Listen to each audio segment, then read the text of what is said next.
देश का सबसे बड़ा नक्सली सरेंडर हुआ है।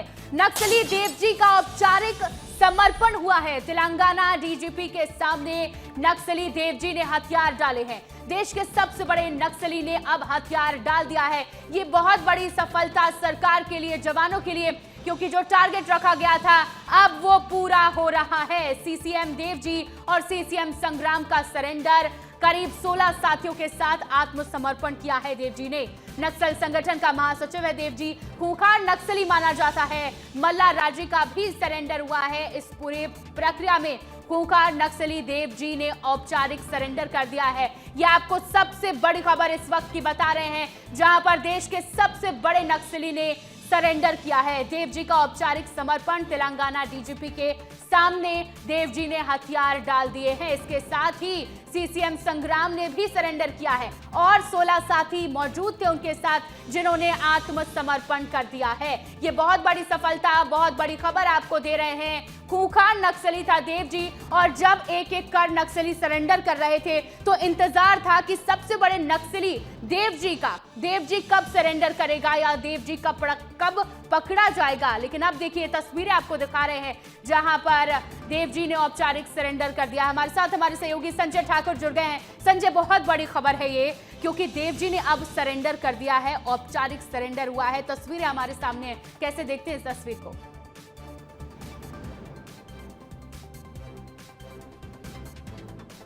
और का खात्मा है। 60 साल पहले जिस नक्सल आंदोलन की शुरुआत की गई थी पश्चिम बंगाल से, और 40 साल पहले श्रीकाकुलम से वो एक नए स्वरूप में बाहर आया। और उसके बाद हमने ये देखा, पूरे देश ने देखा कि तेलंगाना से निकलकर नक्सलियों ने पूरे देश में इस नक्सल संगठन को फैलाया था।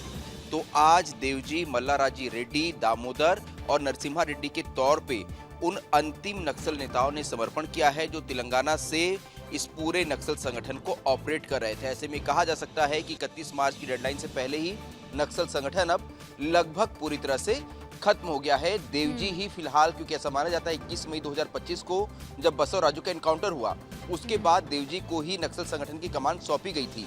यही वजह है कि देवजी की तलाश पूरे देश की पुलिस को थी, लेकिन आज देवजी के तौर पे जब ये समर्पण देखा गया तो ये माना जा रहा है कि अब नक्सल संगठन पूरी तरह से बिखर चुका है। अब जो इक्का दुक्के नक्सली बचे हुए हैं वो भी जल्द ही मुख्यधारा में लौट आएंगे। झारखंड की अगर बात करें तो झारखंड में फिलहाल अभी भी एक polit bureau member Misir Besra और असीम मंडल सक्रिय है, लेकिन क्योंकि वो झारखंड में है, ऐसे में फिलहाल बस्तर, तेलंगाना, उड़ीसा, महाराष्ट्र, ये जो दंडकारण्य का इलाका था, इस इलाके में तो अब नक्सल संगठन पूरी तरह से खत्म हो गया है। श्रेया। बिल्कुल संजय, और अब सिर्फ 6 दिन बचे हुए हैं, 6 से 7 दिन का समय है। अमित शाह ने जो ऐलान किया था कि 31 मार्च 2026 तक नक्सलवाद का खात्मा हो जाएगा, ये तस्वीर उसकी बानगी कर रही है। बिल्कुल हाँ, लगभग 36 दिन का समय बचा है श्रेया। 31 मार्च की तारीख है, फिलहाल फरवरी चल रहा है।